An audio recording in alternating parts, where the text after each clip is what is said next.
Hey everyone, we're going to give it a little bit to get more folks in, so just hang tight.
I was just talking to you guys and I was on mute. I had a lot to say and it was really good stuff.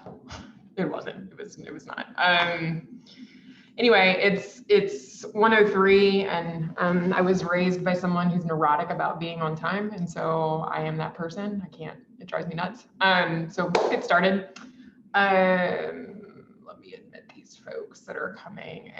Okay, so today we're going to talk about enrollment and retention goals, so that I can walk you through some planning that we need you guys to do.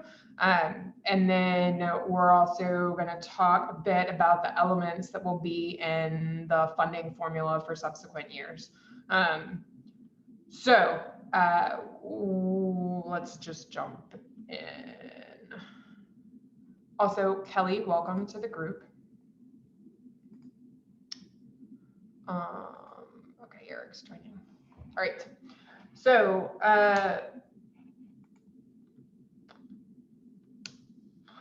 all right. So first of all, Sheila and our developers have been adding a lot of reports to the Work Ready Use system, and I'll pull that up in a second.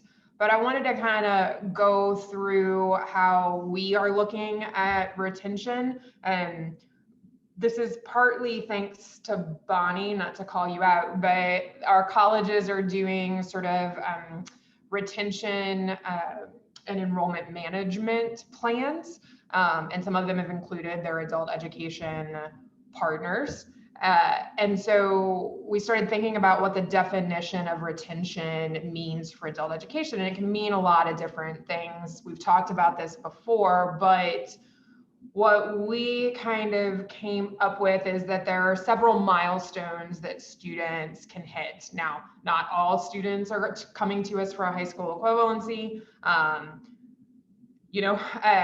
They have different goals, but these are sort of big categories that we think are important to be looking at. So first of all, to be looking at your student populations by ABE, ASE, and ESL populations.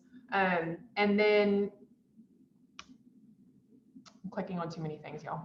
To look at students with 1+ hours of attendance, students with 12+ hours of attendance. And the percentage here is something to really key into, right? So you can look at this by individual EFL. So you could look at beginning basic literacy, high intermediate ABE.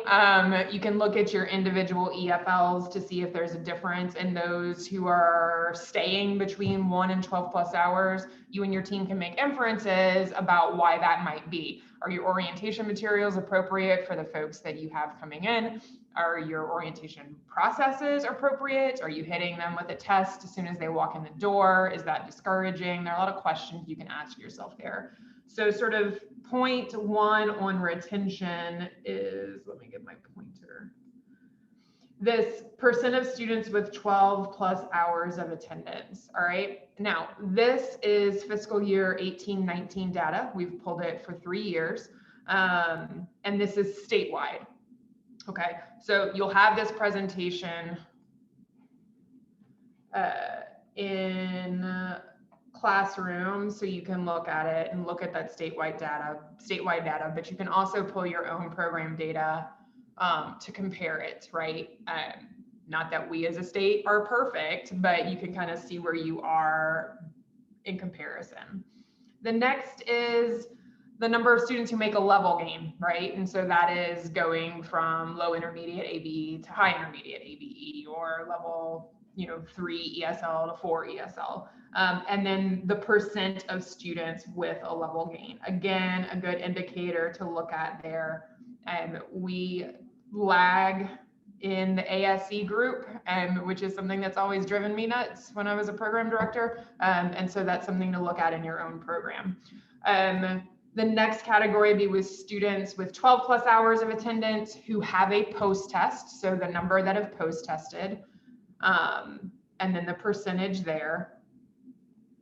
And then of those with 12 hours, how many earned a high school equivalency? Now, obviously, for your ESL folks, that may not be the goal for a lot of them. It may be a goal for some of them, but this is something to look at for your program overall. Also, not all students who are in ASC come to us with a goal of earning high school equivalency, but my suspicion is a lot more than 44% of them come to us with a goal of earning a high school equivalency, right? So really looking at that as a program, and what kind of practices do you have in place to get folks at those levels to the high school equivalency and moved on to what their goal is. So this is fiscal year 18-19, which I would say is pre-disaster. This is 19-20, as I don't need to remind you, fourth quarter of this year was pandemic. So numbers to sort of a dive overall as far as enrollment, although that was happening anyway. This also doesn't include folks, FYI, who don't have an education function level. So if they're in your system, but they didn't test, they don't have an education function level, then they're not included in these metrics, right? But looking at retention, looking at the number with a level gain, looking at those with a post-test, and then the percent who have earned a high school equivalency. And then 2021. So this is this year's data as of today. Obviously, it can change as we get towards the end of the fiscal year, although hopefully all of your data is very up to date. And we can see what trends, again, are here. You can benchmark your program off of what's happening statewide. Questions about this? Yes, Jessica, thanks, Billy. These are statewide numbers. Thanks for answering my question, or answering Jessica's question, rather. So, hi all, good afternoon, Eric. So quick question. So for those ASC students who maybe enroll with our programs and, quickly kind of get a read on where they think they are, they go to take the HiSET exam, would they show up at all anywhere? Say they do earn. They would show up here if they have 12 plus hours. Gotcha. And they have a pretest. If they don't have 12 plus hours, then they won't show up at all. They won't show up here and in your reporting tables. But I mean, that's the same for students who are at low ASE, right? It doesn't just Sure. have to be that high ASE category, or a student who tests at beginning literacy. If they somehow earn a high school equivalency but don't make a level gain with a post-test, that's still going to count as a measurable skill gain in these tables. Sorry, I had everyone's photos over that last column, so I didn't see it. Oh, cool. Any other questions about this? Okay. Does everybody know where you can find this in the database?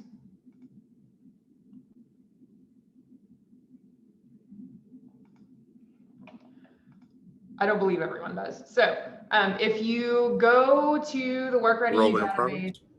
I'm sorry, Eric? I was asking a question, is that enrollment in progress? No. So if you go to reports, there's a retention reports category, which should be live for you guys. If it's not, I need to know. But that should be live. And if you click on that, there are different ways that you can pull it, but participant retention by EFL is where I went. And it's a very busy chart. And it's going to take 10 years to load. But you can get much more detailed information about students at each education function level. So not just your overall ABE, but ABE levels 1 through 4, right? You can look at ABE level 1, the total number of students, the students with 12. You can do this retention sort of analysis across the board, or you can look at your total ABE category, your total ASE category, and your total ESL, right? Again, this is statewide. I don't really want to pull one of your individual programs data, but this is all statewide here, okay? So again, if you go to reports and you go to retention reports, there's a lot of ways that you can slice and dice this, okay? So I would suggest that you start looking at that.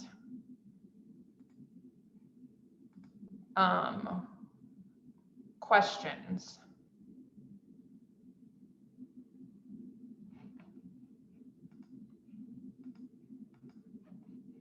Okay. If we look at Google Classroom, I loaded some data that Sheila put together for each of you by individual program, spreadsheet and a PDF essentially that just got pulled out of the database for each of your programs. Again, this is my view of Classroom,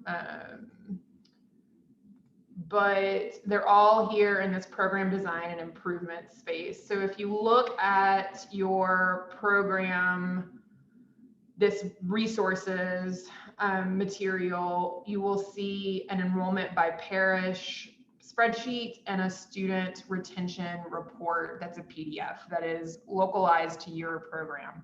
Let me switch views on this real quick so that I can pull up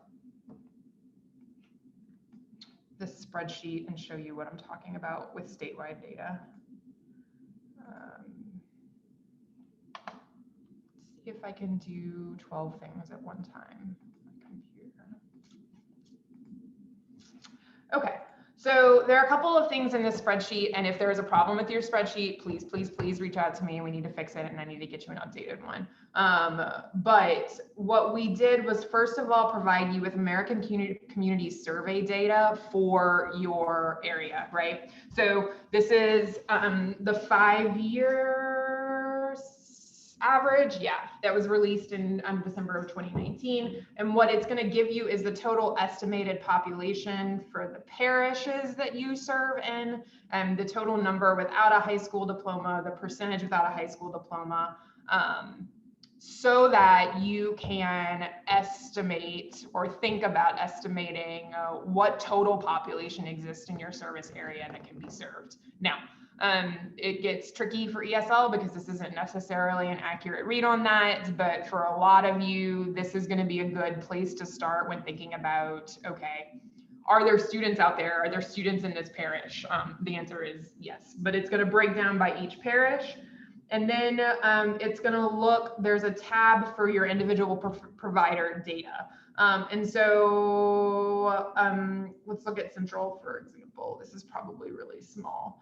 It's going to break down by each of the parishes that Central has served, that you have services in, right? And so that doesn't mean where the students live, it means where you have services. And then the number of students that are enrolled in that parish, and this can be duplicative, which means a student could be enrolled in Wynn and could be enrolled in Vernon in the same year, and so they would be counted in both, okay? And then what percentage of the program's total population came from that parish, so that you can get an idea of, okay, well, we're serving the majority of our students in Rapides, it's 5% in Grant, but we know based on the American Community Survey that there's a large population there. We need to increase enrollment in that parish. I actually know nothing about Grant Parish, and that may not be true, but that is an example. So the percent enrollment by parish, and then it's pulled for the last 3 years. So it's pulled for 2018, 2019, 19, 20, and 2021, okay? So that you can get a sense of what number of folks you've served in each parish by fiscal year historically, so that you can estimate what number of folks you're going to serve by parish in the next fiscal year, right? This data is here. Sheila also pulled data around the retention reports and built some graphs for you. This is statewide looking, obviously, but yours will be tailored to your program. Total enrollment by category, post-test rates, etc. So it's all in these documents. Questions about this?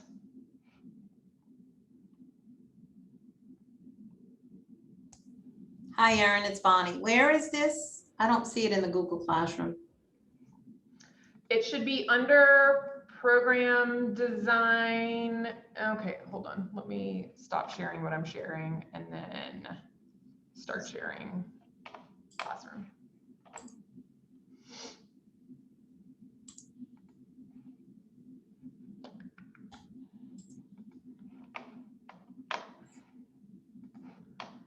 Okay, so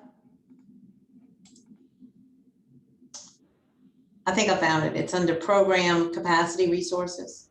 yep. So Okay. Program capacity resources, and then Got we'll it. have a Okay. spreadsheet, and then we'll have a retention report that comes straight out of SIS. In that Perfect. retention, that series of retention reports, it's the graphical one, for you to be able to look at. Thanks. You're welcome. I'm sorry you found it before I did. No worries. Other questions? Okay. So let me take a step and sort of talk through this. What we're wanting is for you to take a hard look at your enrollment by parish for the past 3 years, and to estimate what you think your enrollment, not what you think, what your goal enrollment is for each parish for the next fiscal year. This is going to be your baseline. The reason that we're doing it this way is I'm not particularly interested in us coming up with a goal for you. You know, I can tell you, you've served 1,000 students, we expect you to serve 3 next year, but that's not attainable generally. And I don't think it's particularly helpful. You have a sense of your student population, you have a sense of your community, and you should have a sense of where you have capacity to grow or to not grow, right? So you need to set, and I know that you put numbers in your grant applications, but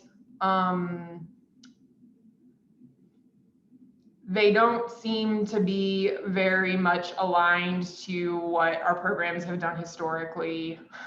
And I think that they were probably put together sort of under our previous funding formulas goals, which was huge growth, even if it wasn't possible, right? So you should set a goal that has some amount of growth, but that is actually attainable, because we will use it to determine funding formula, but we will also use it to talk about accountability on the back end. Does that make sense to you guys? And does that feel fair to you?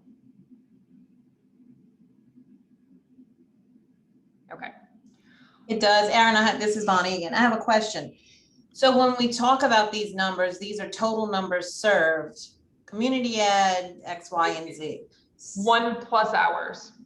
Okay, and so that's the goal we're setting still, 1+ hours, or? That's one of the goals that you're setting. So there's homework that's assigned to each of you, and I think that I assigned it correctly. And there is a chart with every parish in Louisiana, which again, I hope that I didn't miss any. If I did, please let me know. I will add it. You need to, for every parish that you have services in, put a number for 1+ hour that you plan to serve. That is your goal number for that parish. If you only have services in one parish, if you're only serving Washita, then you would only put a number for Washita Parish and don't worry about the rest. But if you have services in multiple parishes, you need to list them here. The next step, Bonnie, kind of to your point, we're not going to just look at enrollment, is for you to look at those retention reports over multiple years. Again, this is why I put the statewide ones in the presentation, and to set a goal program-wide, not by parish, for the percent of students with 12+ hours of attendance, the percent of students with a level gain, the percent of students with a post-test, and the percent of students to earn an HSE. Again, this is not come up with like an enormous number because you feel like it's going to look good. You should be growing, because we should all be growing. We can serve more people and we can serve them better. But I really don't want an enormous population of students who we get to fill out an application, but we never actually serve, right? We need to be serving people, and we need to be serving them well, right? So really think about both how many you're going to serve by parish, and also what your goals are as far as these retention milestones, because both of those are really important for us moving through this new grant cycle. Also, just as context, the system is engaged in strategic planning, so a lot of our enrollment goals came out of our system's Louisiana 2020 goals, which very much prioritized enrollment. And our system hasn't finalized or released any strategic planning goals moving forward. And so we're going to take this opportunity to set a baseline year for what is just good services to as many people as we can possibly reach. Okay. So that should be your goal as you're looking through these numbers. Did that answer your question at all, Bonnie?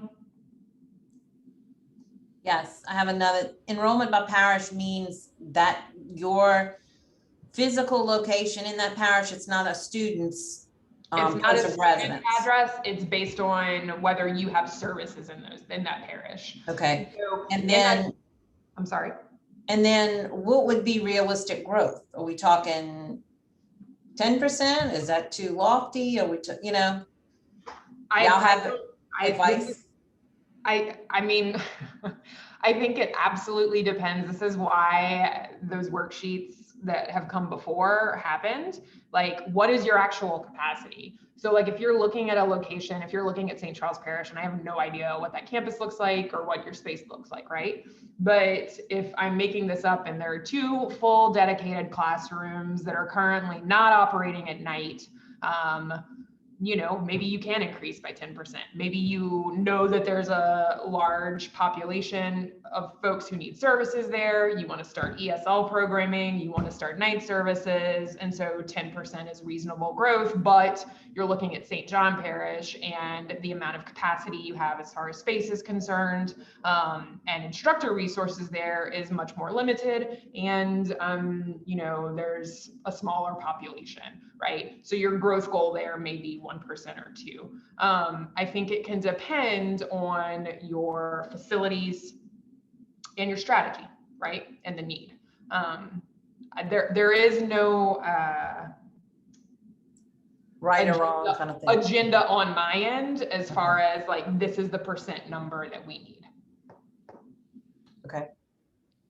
The only agenda I have is for you guys to set a quality goal and improve as much as, you know, it's my agenda for us to improve, and to serve as many as people possible with quality services, because I don't want a registration mill on our end, which I think is some of the unintended consequence of our previous enrollment goals.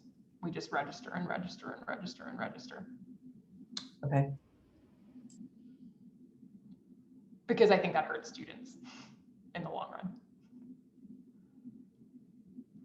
Other questions?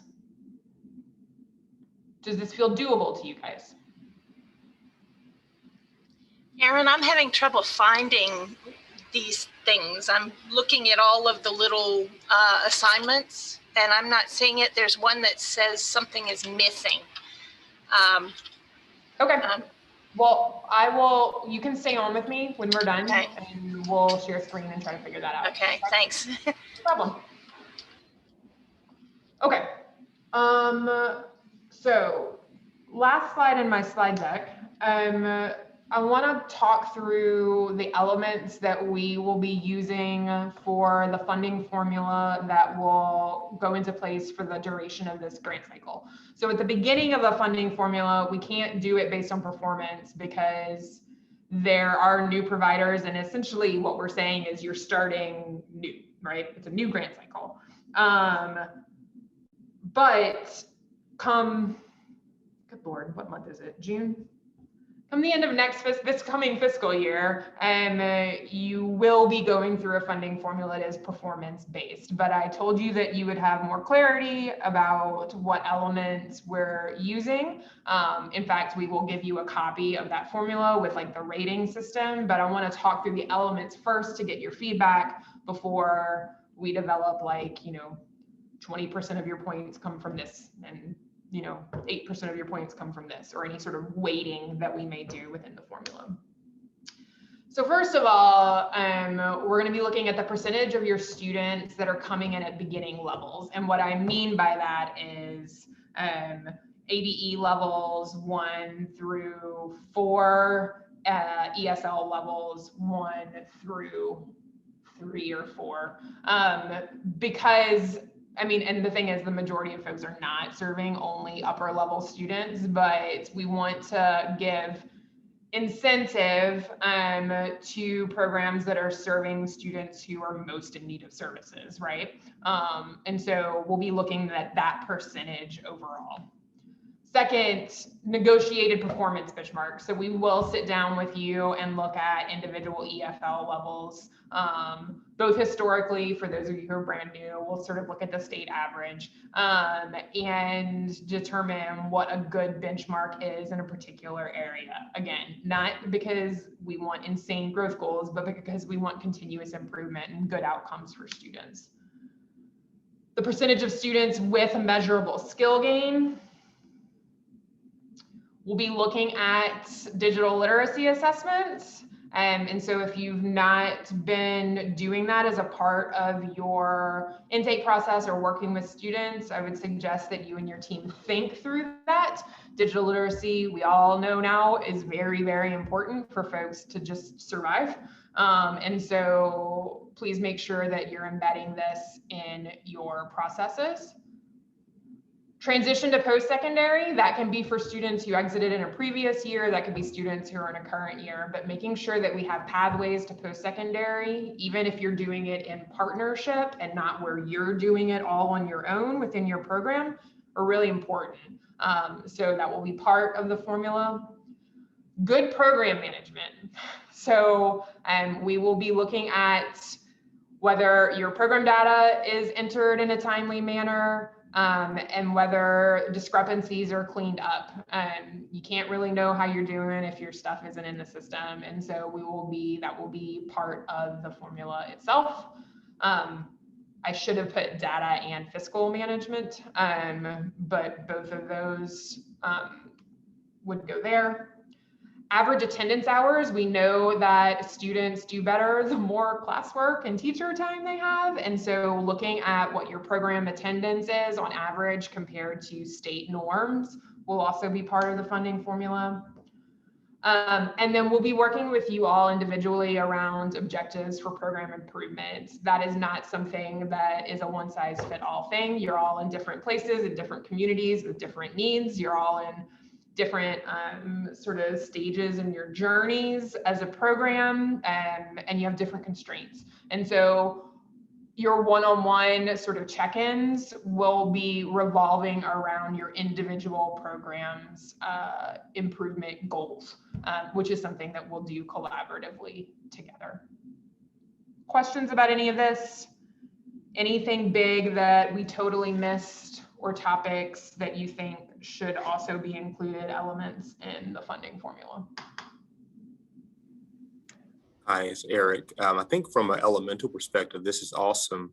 And I imagine, we'll get more details, especially as it relates to our individual programs. But one initial question I had was like, looking at number one, do you anticipate that may be a sliding scale of sorts, whereas maybe, okay. Yeah, absolutely. I mean, it's all like percentages and weights. And honestly, I don't think that most of our programs have an issue with, we're only going to take students who are at a high level. But we want to make sure that those who are serving beginning readers, for example, are getting the resources that they needed, because it's you guys know, it's a yeoman's job to get folks moving at that beginning literacy level. And a follow-up question. I'm sorry, someone else has one. I'll wait. Oh, sorry, this is Sarah.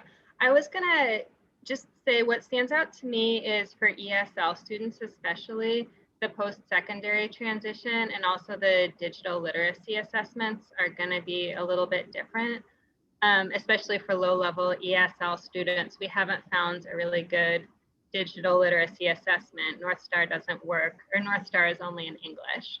And so trying to find an assessment that we can use for digital literacy, or even a curriculum for digital literacy for some of our students who are at a low level of English is going to be tough.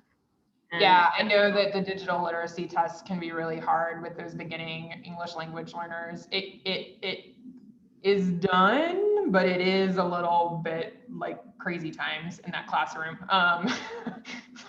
And just pure crazy. So understand, and we'll take that into account. The same by post-secondary, I don't necessarily mean college, it's post-secondary education and training. So that could be any sort of training program. That isn't necessarily the goal for all ESL learners. That's not necessarily the goal for everyone who's coming in for ABE or ASE either. But we do know that some sort of post-secondary education and training is incredibly important for economic stability moving forward for students. And so I hear you, but we'll take into account programs like yours. Okay, and also just figuring out ways to track post-secondary transition for students who may not have a social security number. And I know that's something we've talked about in the past. Yeah, absolutely. And I know you know about all this. Yeah. We're working on some nerdy stuff in the background, like with Banner, where we can maybe create like a student ID, but that only really works for our system because we have control of it, so. Okay. But everything's a work in progress. Thanks, Erin. You're welcome. Other thoughts, feelings, concerns, huge areas that we've completely forgotten about. April's got her thinking face on. I don't know. I think Oh, Eric, Sarah, did you have a secondary? well, I think Sarah mentioned all my concerns. The post-secondary piece was, I was gonna ask a bit more about that. You know, what are the identifiers and markers? And you mentioned a few, I think, help in that regard greatly. And I'm excited to hear about the prospect of banners. So that's exciting news. Yeah, that's also a yeoman's task. It's pushing boulders up hills, but we're working towards it.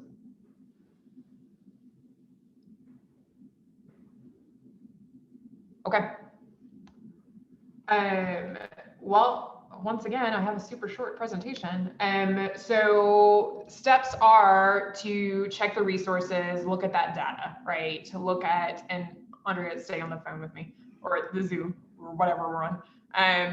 Look for that stuff in Google Classroom. It should be assigned individually to you. Sarah, we got to get you in Google Classroom in order for it to be assigned to you. So we'll work on that. I can email it to you individually before then.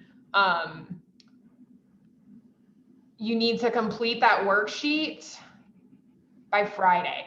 I know that's a quick turnaround, but all of the data is there for you. I don't think it's worth thinking about, but it's not worth like torturing yourself about. There's no writing that you need to do. Look at the data, make an initial sort of goal. If we need to talk about it, we'll talk about it. But please turn that in. And then if you have any questions, if you've started looking at the data and you're like, none of this makes any sense, or you want to talk about it, or you want to talk about it with your peers, as a reminder, we've moved our Thursday sessions to collaboration and discussion. And so we will be online in the Zoom session on Thursday, just waiting to talk about whatever it is you want to talk about, right? Or if you've got it totally covered and you're great and you got other things to do on Thursday, then you can go do those things. But those are our next steps.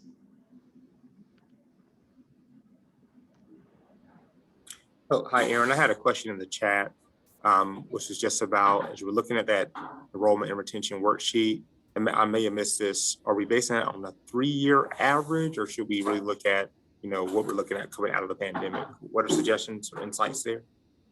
I would suggest that you don't just take a 3-year average. The reason that because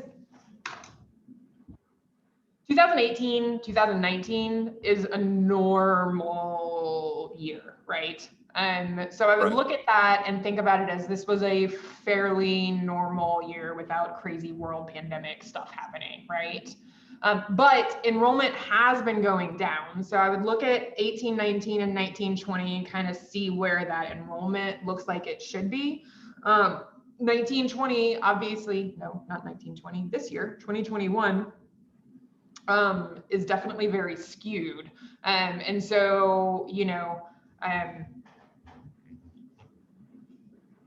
to kind of manage trend analysis with. I would do some trend analysis and do what you think is growth from where you are now, but that you think is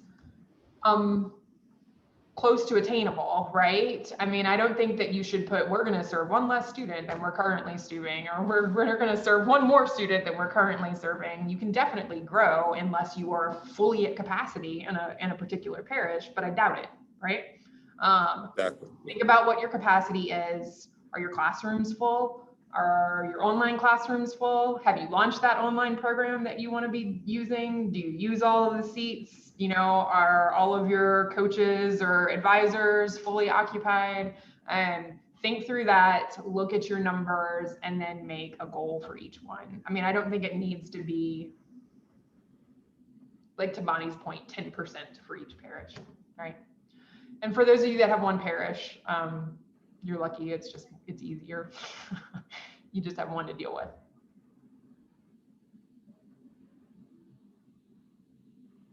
Other questions? Thanks. You're welcome.